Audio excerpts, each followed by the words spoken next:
Hello, I'm Sue Stockdale, your host for episode 103 of the Access to Inspiration podcast, where you can be inspired by people who may be unlike you. We hope that by listening to our guests' stories, you can transcend your day-to-day challenges, gain new perspective, and be inspired to try new things. You'll find the transcription for this and all our other episodes at accesstoinspiration.org. For this series on climate solutions, we have partnered with the Royal Scottish Geographical Society, a dynamic educational charity working across Scotland and beyond to promote geographical understanding and joined-up thinking. It was founded way back in 1884 and has developed several exciting projects recently to enhance your understanding about climate science. So keep listening and I'll tell you more about that later. To become a member of the RSGS, go on over to rsgs.org. Now in this episode, I talked to Professor Iain Stewart, who is an expert in geoscience and sustainability. Now Iain is well known for his earth science communication work, and you may have seen him on television, as he's had a 15-year partnership with BBC Science, presenting popular documentary series such as Earth, the Power of the Planet, and Planet Oil.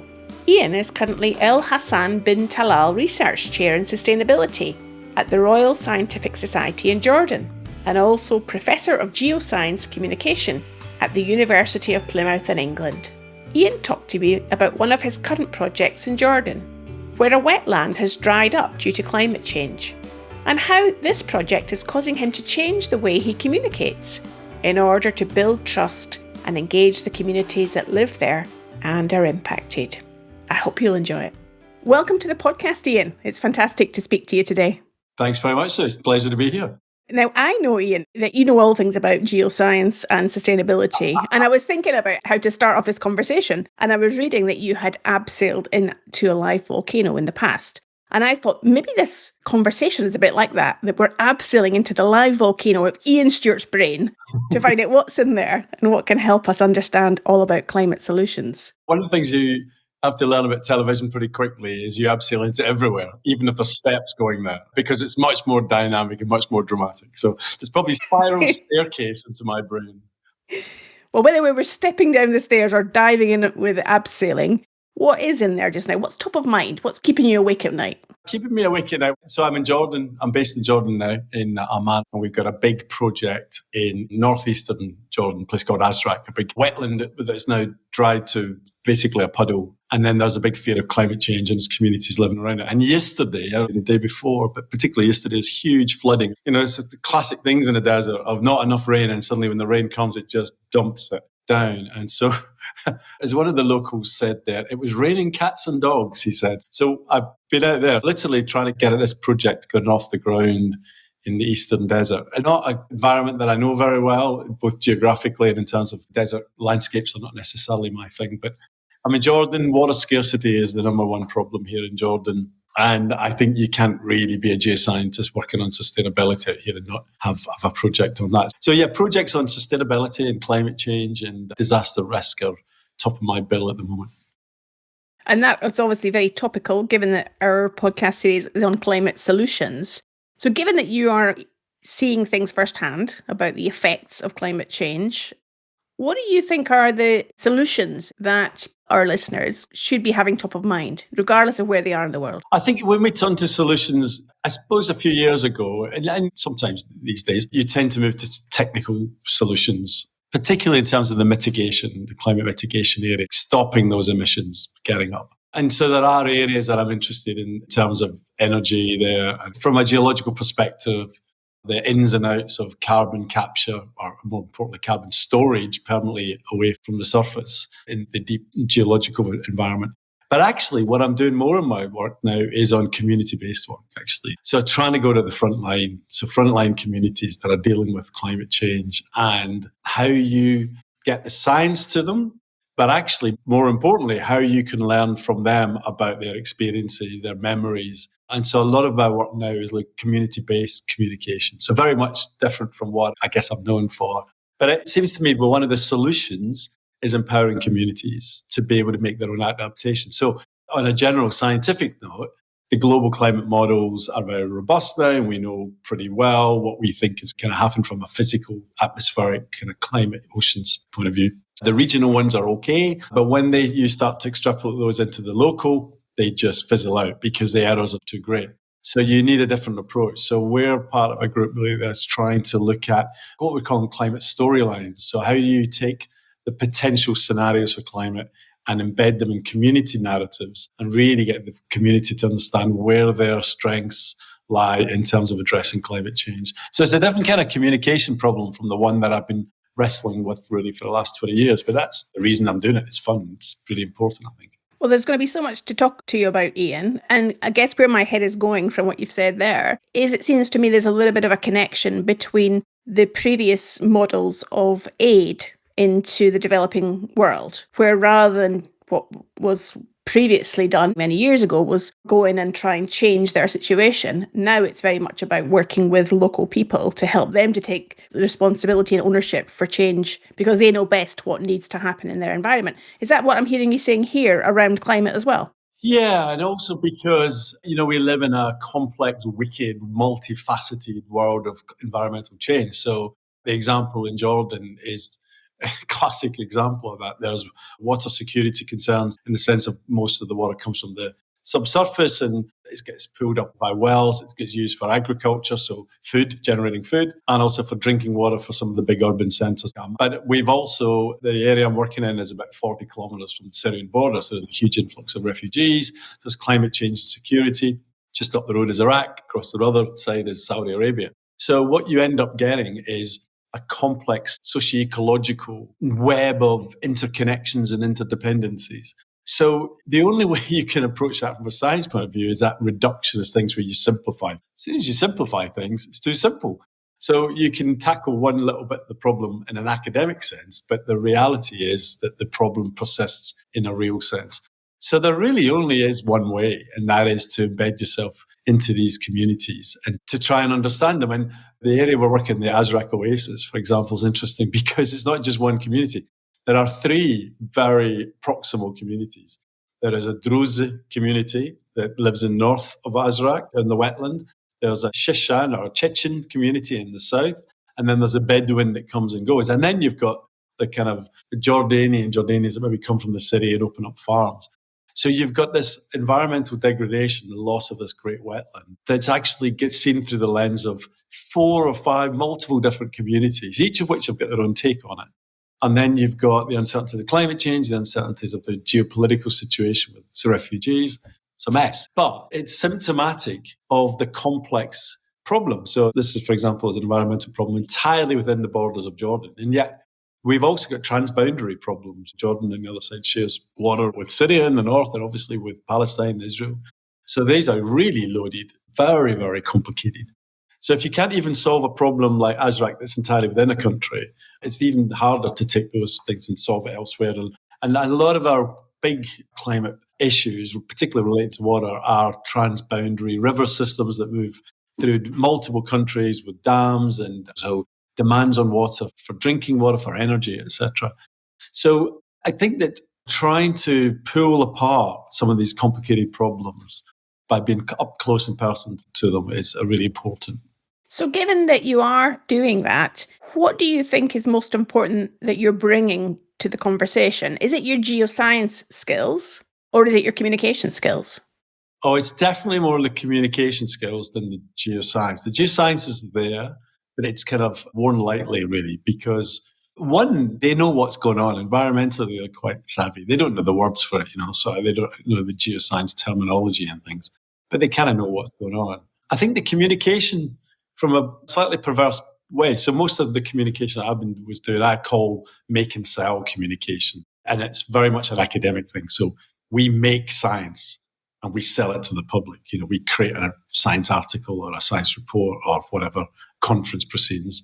The public haven't asked for it, but we sell it to them and say, this is amazing. You got to know this is really important to you. So my whole career has been kind of selling the planet. The audiences haven't asked for it, but here's a great program about the planet. So that's one aspect to the communication, which is kind of journalistic media. It's thinking about narrative and storytelling and imagery and metaphor and engaging people and entertaining. But that's not the skill set that's needed front line, really. There's bits of it, but I think there's another mode, which is this sense and respond, which is understanding who's your audience, what are they interested in, how do you twist that?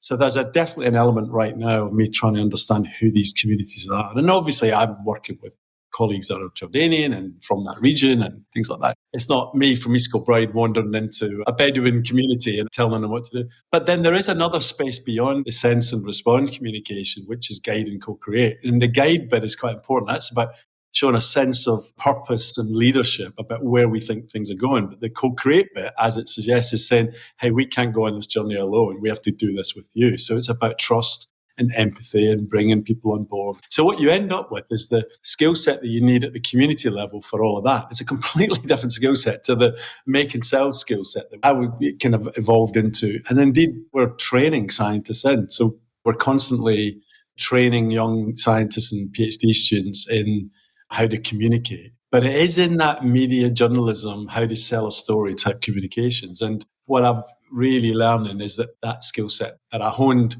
reasonably well over 2 decades is now peripheral, really. That there's a whole different set. And it's mainly around trust building. And to that end, as a coach myself, Iain, as well as the host in this podcast, I would say that listening and understanding can build that trust. Authentic listening, because you get instrumentalized listening. And then you'll have these public participation things where you go in and you listen to the community. But actually, you're only really listening often in order to either tick boxes, which is really bad, or else listening so that you can work out how to more cleverly get your message across. You're not listening to think, actually, we need a different message. This is completely wrong. I think you're absolutely right. Authentic listening, where you're genuinely shutting up, which is something that scientists and experts don't do very well. Shut up and listen to these people who know nothing about what your specialism and tell you what to do. And that is definitely a lesson and experience. So given that you were previously the president of the Royal Scottish Geographical Society and have obviously a detailed knowledge because you're a professor at the University of Plymouth, I understand as well. Is that right? Yeah, I'm kind of dual role, really. So yes, I'm still on the staff at Plymouth, but my 100% of my time really is spent at the Royal Scientific Society in Amman. So given that you have that academic background, and we've now started to talk about some of the skills of those studying these days may need to be different in the future around communication, I'm wondering what else you think is important. If we look at the young people coming through who will be the ones who will have to survive whatever happens in relation to climate change, what do you think are the skills that they will need to develop to be able to cope with the effects of climate change? I think adaptability and flexibility will be absolutely the key ones, really. And I think in terms of the learning that university needs to be training people in now, that also needs to be front and centre, because we really don't know what's coming. We can project things and some of it will be right, some of it will be wrong. But the ability to move your perspective, move your lens around, to look at problems from multiple angles is going to be absolutely key. And I think geography is a great discipline for that. I mean, it's the great interdisciplinary discipline.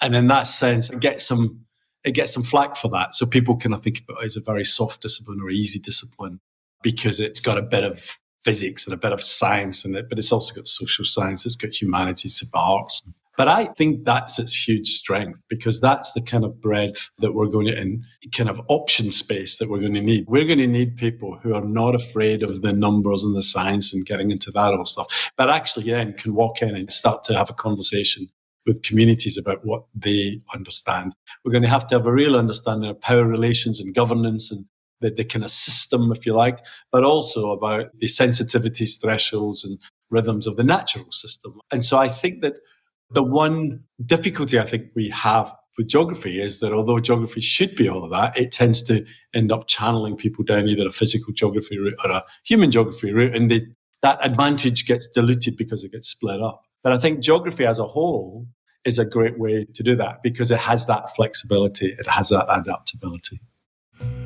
If this episode is inspiring you to find out more about climate change, then the RSGS Climate Solutions course can give you a greater understanding in a quick and simple way.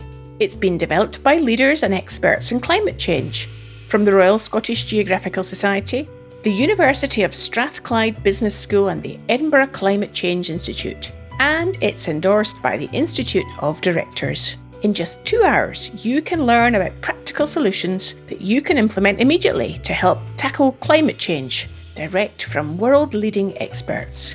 Head on over to climatesolutionsnetwork.com to find out more. Now back to the podcast. So I'm hearing you speak with enthusiasm, Iain. And now that we've taken the lens and turned it onto geography specifically, let me take you back to the wee Iain in East Kilbride. Did you want to be doing geography when you grew up? Was that a lifetime ambition? How did it happen? No. How did it happen? It's a good question. No, I wanted to be an actor when I was young. And so I think in the end, standing in front of an academic group was just me acting, but getting paid for it regularly. A lot of my friends that are actors aren't getting paid very much. So I liked that. But geography was my favourite subject at school. I really liked it. And I didn't understand why, I talked to people afterwards. And a lot of people say this. They say, oh yeah, geography, wow, that was my favourite subject at school. But they say it in a way as if, but I never thought it was a serious thing to take at university. I always guess I was too naive. I just thought, wow, it's my favourite subject at school, I'll take it. I have to say in 1980, so I finished my school and went to university in 82. But in 1980, May was when Mount St. Helens blew up in Washington State. And that was when I was probably going from low grade to higher. And I think that made a big impression. I spent my 6-year study. So I kind of really get into that. And I was sensible enough to realise that I wasn't a very good actor and I was probably a better geographer. So I went to university and took the safe route. But I think the performance side that I enjoyed, all joking aside, I think I did get it actually from lecturing and seeing the lecture as a performance, much more probably than my colleagues, which was much more about erudite exposition and making sure that you were passing knowledge on to the next generation. So given that you have seen lectures as performance, and there's no doubting your enthusiasm for anyone that's watched any of those documentaries that you've presented for the BBC and other programmes that you've done, Iain, I'm wondering, how do you generate enthusiasm for something that perhaps you find that you're less passionate about and yet have to deliver? I think it's about connecting to people about that. So before I came here, I ran an institute at Plymouth University called the Sustainable Earth Institute. And that was great because I was a geoscientist that was started and director of this institute. But the institute was across the whole university. So we had to go and do things with the business school, go and do things with the medical school, go and do things with IT and all the rest of it. I think you buy into other people's passion and enthusiasm. So when it's dropping a little bit for you, it's other people that pick you up and you're supporting them. So I ran a project on environmental futures and big data. Anyone who knows me knows I do not know big data, but I could see the utility and the value of this. I could see there was people around that thought this was really fantastic. And it was a great project. We worked with the Met Office. I learned loads. So I think it's a case of building these trusted relations with people around you and then supporting them by, hardwiring into their enthusiasm for it. And then some of it rubs off on you. And that's the only way I can think of kind of going through those. So it sounds almost like the foundations, the rocks, are your knowledge of geoscience. And then how you then are able to communicate that is back to our point about listening to understand, engaging, connecting with others, building trust. And then from that, then it's co-creating a solution. It's funny, people think of geology as rocks, and of course they are at one level, but I've never really thought of it as rocks. People say, I told you, it's a geography, it's not a geology. But it's the planet. It's the planet, how it works, and it's how the planet means to people. So rocks often don't mean very much to people, but the planet does. And the planet's an amazing narrative, and that's what I've spent 20 years using that narrative. So I usually fall back on the planet rather than particular rocks. But absolutely, that's the key foundation of what I do, is the interest in how important the planet is and how we communicate that importance to people because we think it's vital, it's crucial for them. Given that the planet is the thing that excites and enthuses you, out of this career that you've had, I'm wondering, out of all the research that you've done, the information that you've learned, or perhaps some of the most important things that stand out for you about the planet? I mean, this will sound really cliched and obvious, but there are the most amazing places on the planet. I mean, I gave a talk yesterday at the university and I was saying, it is the most special place. It's the only place of complex life that we know of anywhere. And it's wondrous. And you go to places, and I've been lucky enough to go to all the corners apart from Antarctica. And every place surprises you and is wonderful, whether it's going down into the amazing Crystal Cave in northern Mexico or going up to Siberia and lighting up methane lakes in the Siberian tundra or lava lakes in Africa. I mean, they're all spectacular, and you learn loads, not just from the actual place, but often with the people you go with because you meet these experts. So that's amazing. And I think one of the things, funnily enough, I was lucky enough to do a lot of work in the UK and particularly in Scotland. And you sometimes come back from those places and then just get blown away by the places on your doorstep. And I remember going over the lip once and going into Glen Affric, just beautiful sunset, and just being astounded and thinking, this is the most beautiful place I've ever seen. I think you kind of have to see the breadth and richness of the planet in order to really appreciate the breadth and richness of where you are, wherever it is and wherever you live. But I definitely think travel, it's all a bit broadened in mind, but I think it also brings home.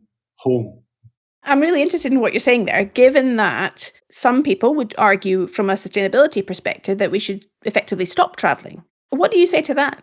Yeah, it's a tricky one. It's a really difficult one. In terms of the contribution to climate change, there's no doubt that air travel is a big part of it. It's not the biggest part. It's a relatively small part compared to agriculture, which we never say, how do you feel about eating less or something? Well, we kind of do with meat, but diet and agriculture tends to be a bigger one. But it's still, whatever way you rationalise it, we should be travelling less. I am travelling less now, but I'm still in Jordan and I still come back to the UK. And I think that when I do travel for science purposes, you're trying to think about this idea of carbon for value. Why am I doing this? And if it's about trying to elucidate something to do with climate, so if I'm going to film something that relates to climate, so if I flew to Saudi Arabia last month to look at the water scarcity in Saudi Arabia for a filming program. So you can justify it on the sense about trying to spread that message. But I think every single one of us needs to be thinking of our carbon footprint and to be reducing that carbon footprint. And so now I don't know any academics that's not really thinking it. I have to say, the worst people for traveling in terms of flights are academics, and the worst academics are climate scientists. So as a community, I think we do have a responsibility to be really thinking about this. How important is it for us to do this work?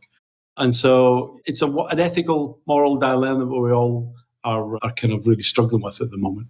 It's a lovely segue into thinking about change, because I guess for any of us, recognising that we all have responsibility to look after the planet, we may have to accept that our lives will have to change, and sometimes not for the better, or they will change to be different than what we're used to, which then requires us to come out our comfort zone and accept that change. I'm just wondering if you have any thoughts on that. Given that you are a communicator, how can we inspire people to change their behaviour as opposed to shaming them into changing their behaviour? It's funny. I was the communications lead and the evidence chair for the Scottish Citizens Assembly, the Climate Assembly.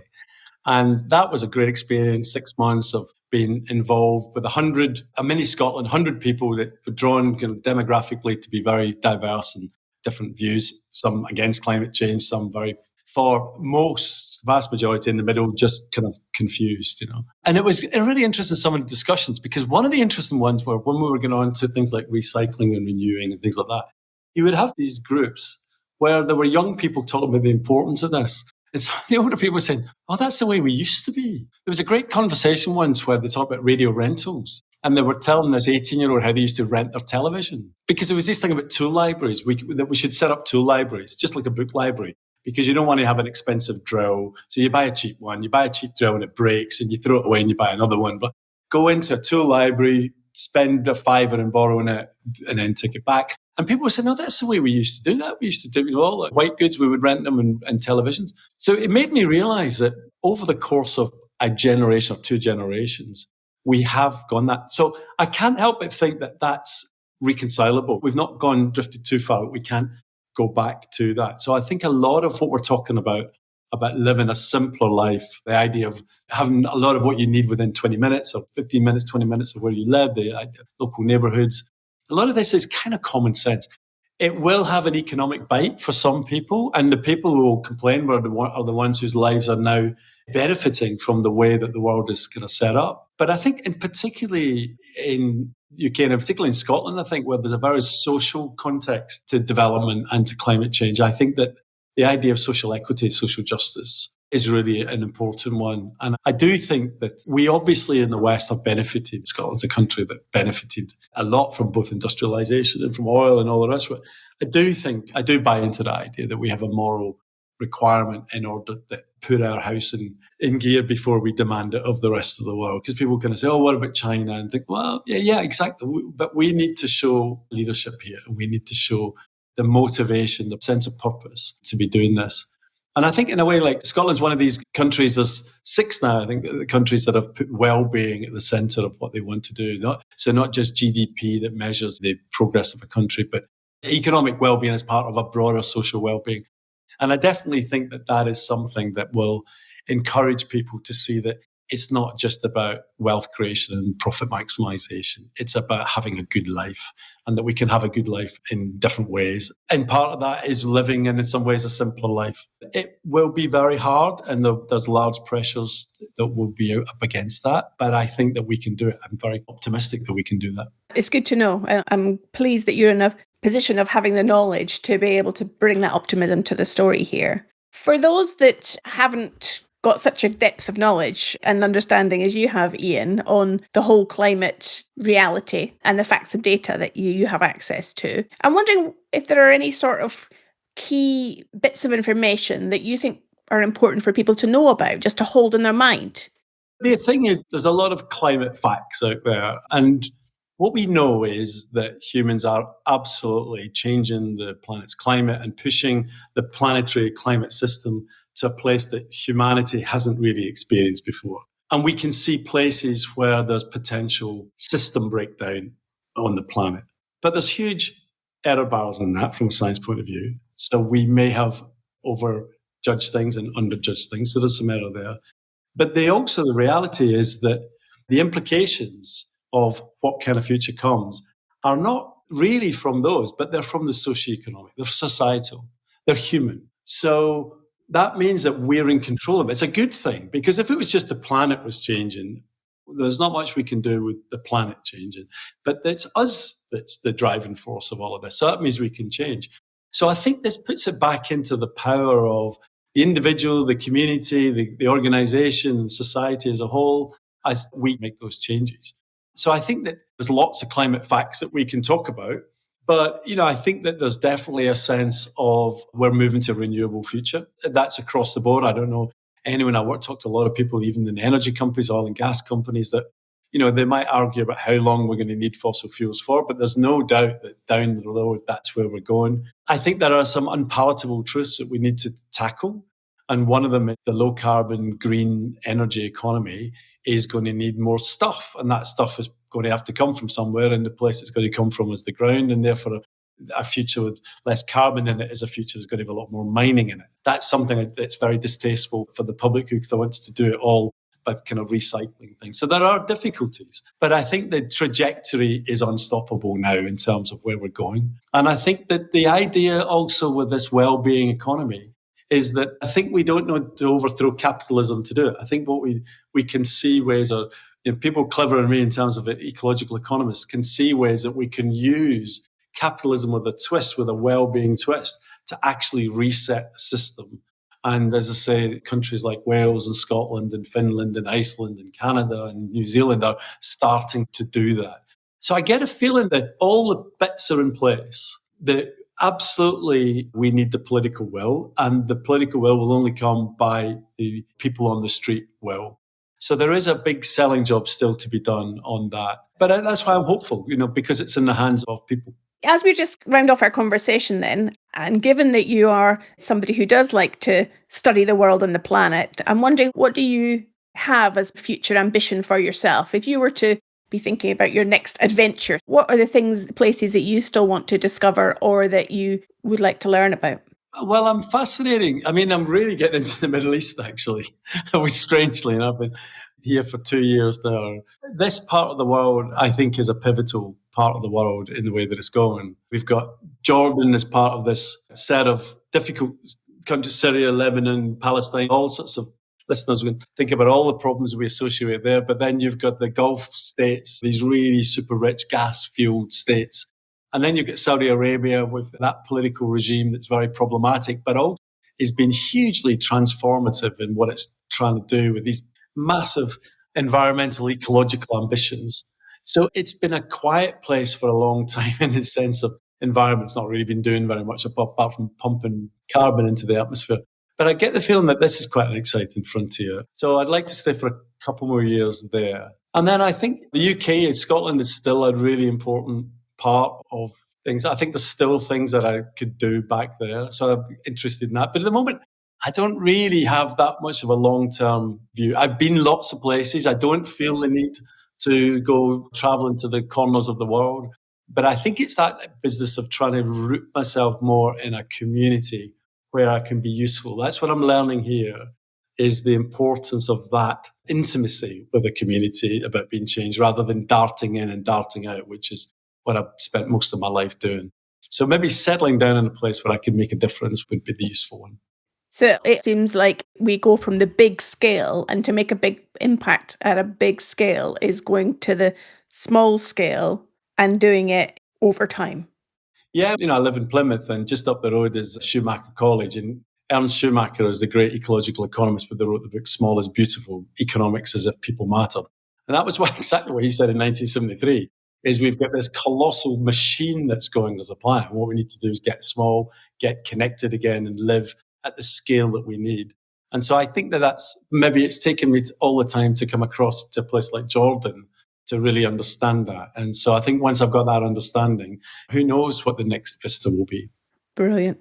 Well, I wish you all the best, whatever your next steps are in your adventures, Iain. It's been fantastic to talk to you today. If our listener wants to find out more about you and the work that you're doing, how might they be able to do that? Well, the Royal Scientific Society's got a website. The project's just started, so we haven't done the website yet. But yes, again, so it's a bit of a watch this space, I think. And for you personally, I know you've got quite a social media following. Where can people find you on social media? So I'm on Twitter at Prof Iain Stewart, Profane Stewart, I think it comes up. So that's probably the easiest place. Fantastic. Well, we'll certainly put links to those things in the show notes as well, Iain. Fantastic to speak to you, and I wish you well in the future. Thank you very much, Sue. It's been lovely. I hope you enjoyed my conversation with Iain, and that it has caused you to think about how important communication is in addressing climate solutions. And here are 2 actions that you can take, having listened to the podcast. First is you can go over to the website, to the reflection section, where we have a list of questions that will help you to reflect on what you've heard in this episode. And secondly, you can sign up for our Zoom listener discussion on the topics that are raised in this series, which will take place on Friday the 21st of July from 1 o'clock till 1:45 BST. And you'll find links to both of those things on the show notes. Next time, I'll be speaking to Roisin Hyde about how sustainable alternatives to traditional concrete can help us to reduce climate impact. I do hope you will join us then.